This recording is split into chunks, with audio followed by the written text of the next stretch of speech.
Tinapay mula sa langit. A daily morning devotion with CRC family.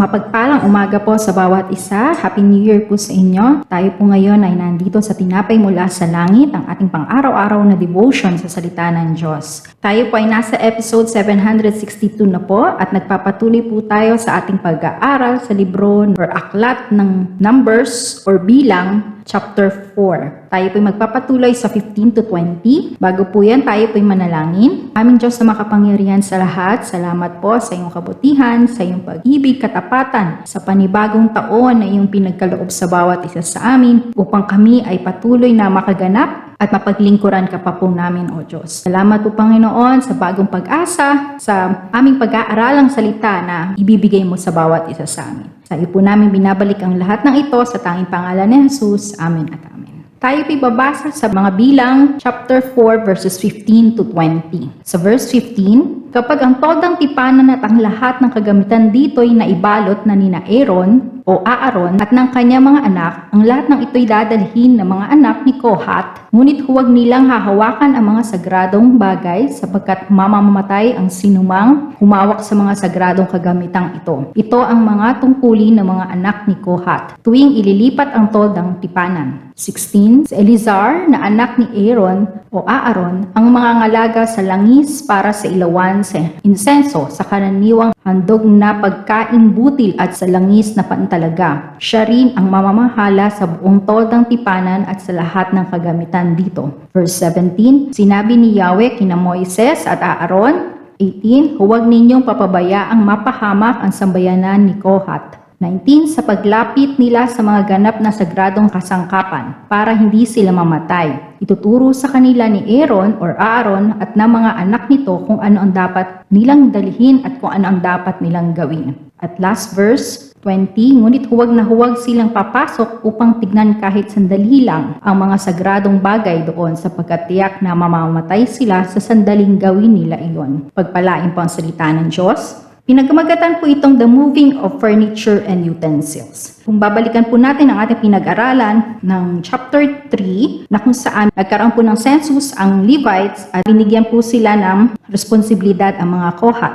or Kohatites. Sino po ba si Kohat? Si Kohat po ay isa sa mga anak na lalaki ni Levi na anak ni Jacob or ni Israel. So tinatawag po silang Levites. Sila po ang pinakamaraming tribe members na may bilang na 8,600 na binilang mula isang buwang taon hanggang sa may edad na 50. Naka-assign po sila sa kampo sa timog na bahagi ng tabernakulo o tipanan at responsable po sila sa pagngangalaga ng sanktuaryo. Sila po ang nakatalaga sa ark, sa table, yung lampstand, sa ilawan, altars at iba pang mga gamitan na mostly ay sacred objects. Ang leader po ng tribe nila ay si Elizaphan, isa po sa mga pinsan nila Aaron. At si Eliezer po ang chief administrator ng buong Levita. At siya pong may special responsibility na mag-overseer ng tabernacle bilang anak ni Aaron or Aaron. Ano po ba ang mga duties? Dito po sa ating nabasa, ano po ba ang mga duties and responsibility ng mga Kohatites? Once na nailigpit na po nila Aaron at na kanyang mga anak ang pagtabing or pagtakip ng mga kasangkapang ng furniture at utensils, ang mga Kohatites po ay papasok at sila po ang magdadala ng mga yon kung saan man sila tutungo sa kanilang paglilipat ng destinasyon habang naglalakbay papunta sa Promised Land. Ang instruction po ng Panginoon kay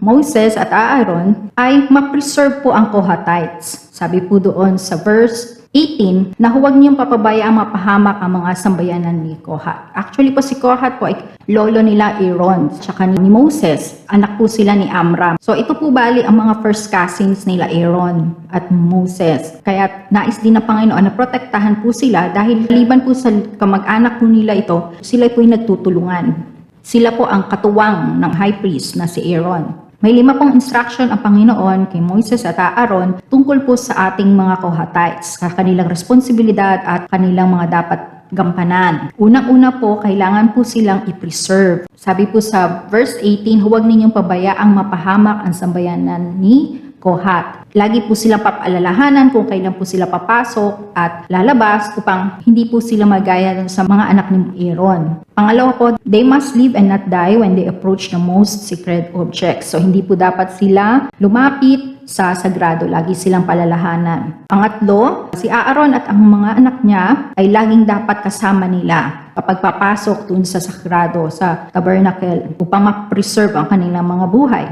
Pang-apat po, bigyan sila ng specific duty or load sa bawat tao, kung anong hahawakan lang nila na kagamitan. At panglima, huwag nilang titignan or magiging curious kung ano yung nasa loob. Kapag natakpan na yon, dalhin lang nila, huwag nilang gagalawin or sisilipin upang hindi sila mamatay. Kagaya ng mga Kohatites, tayo din po ay gustong i-preserve ng Panginoon. Hindi po tayo kinalimutan, pinabayaan at iniwan, kundi concern po ang Panginoon sa bawat isa sa atin. 3 puntos po ang nakita ko po dito. Unang-una po, He will carry our burdens. So dahil ang mga Kohatites po sila ang nagbubuhat ng mga kagamitan, ganun din po ang Panginoon. Sabi niya po sa Matthew 11:28-30, "Come to me, all of you who are weary and carry heavy burdens, and I will give you rest." So ang Panginoon nagbibigay sa atin po ng kapahingahan kung tayo po ay lalapit sa Kanya. Sabi niya po doon, "For my yoke is easy to bear and the burden I give you is light." So, hindi po magiging kabigatan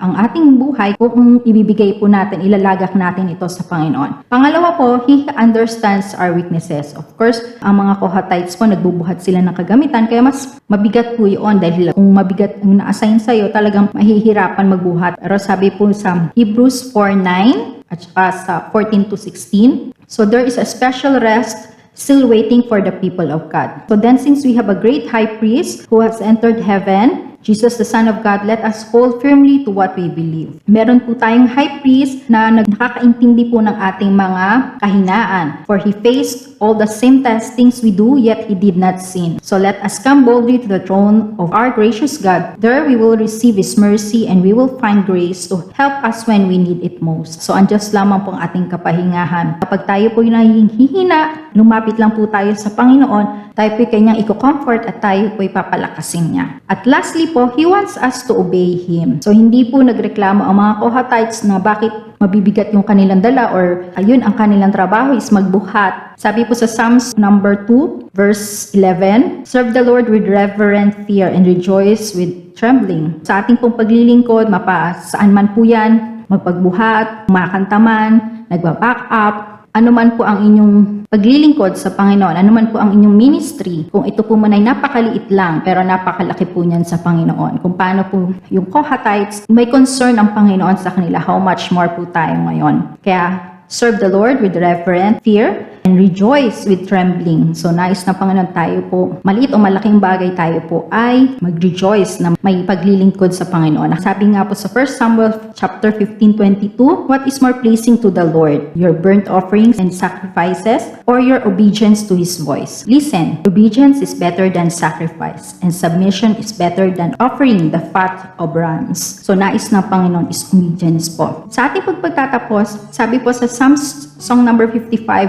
verse 22, "Give your burdens to the Lord and He will take care of you. He will not permit the godly to sleep and fall." So, ang nais ng Panginoon sa atin ay tayo po ay lumapit lamang sa Kanya at magpahinga po sa Kanya. Maliit o malaking mang bagay ang ating paglilingkod sa Kanya, lahat po yan ay nakikita niya po. At siya po ay concerned sa bawat isa po sa atin. Sa ating paglilingkod po sa Panginoon, gawin lamang po natin to na may reverence and fear sa Kanya at tayo po ay mag-rejoice na nakakapaglingkod po tayo, opportunity po to serve the Lord, ay lalo po tayong i-bless ng Panginoon dahil may kalaki pong blessing ang lahat ng pagsunod sa Panginoon. Kaya po tayo po ay manalangin. Aming Diyos na makapangyarihan sa lahat, salamat po sa reminder mo sa amin bilang pagsisimula ng taong ito. Tunay nga, O Diyos, walang maliit o malaki na paglilingkod namin ang hindi mo nakikita. Kaya patuloy mo kami, Panginoon, bigyan ng passion, ng reverence at ng fear at rejoicing, O Diyos, dahil opportunity ang lahat ng paglilingkod na ito. Dahil po, Panginoon, alam namin you are our great rewarder. At anuman po, Panginoon, ang ginawa namin ay nakatala po ito, nakasulat po ito sa inyong libro, O Diyos. Kung kaya't, Panginoon, nakikita mo ang desire ng bawat isa na patuloy kaming makaganap at patuloy kaming makapaglingkod. Ano man ang aming kaabalahan sa buhay, ikaw po Panginoon ang priority namin. Dahil ikaw po ang Diyos ng mga Diyos, Hari ng mga hari na dapat paglingkuran at sambahin. Instrumento mo lamang kami Panginoon. Kung kaya't narito po kami bilang isang vessel na patuloy, Lord, na punuan mo kami upang patuloy din kaming umapaw at maging pagpapala sa iba. Sa iyo po lahat ng papurihan, makita sa aming mga buhay, ang lahat ng aming pagpapagal ay alam mo, Panginoon. Kung kaya't sa iyo namin inaalay ang lahat, sinasubmit, ang sasabihin lamang lang namin, Lord, ay yes, Lord, dahil alam ko namin na ikaw pong nakakabatid ng lahat. At alam din po namin, Panginoon, na may pagpapala kang ibibigay sa bawat isa sa amin. Kaya binabalik namin na pasasalamat, papupurit, pagsamba sa tanging pangalan, Panginoong Hesus, sa amin at amin. Maraming salamat po sa inyong pakikinig sa ating programang ito. Patuloy po kayong pagpalain ng Panginoon at patuloy niyo pong i-share, i-like, i-subscribe po ang ating gawain ito upang mas marami pa pong maligtas, marami pa pong mapagpala at marami pa pong makakilala sa Panginoon. At marami pa pong makakinig ng pag-asa mula sa salita ng Panginoong Diyos. Kaya pagpalain po tayong lahat. Happy New Year po. God bless us all. See you po tomorrow.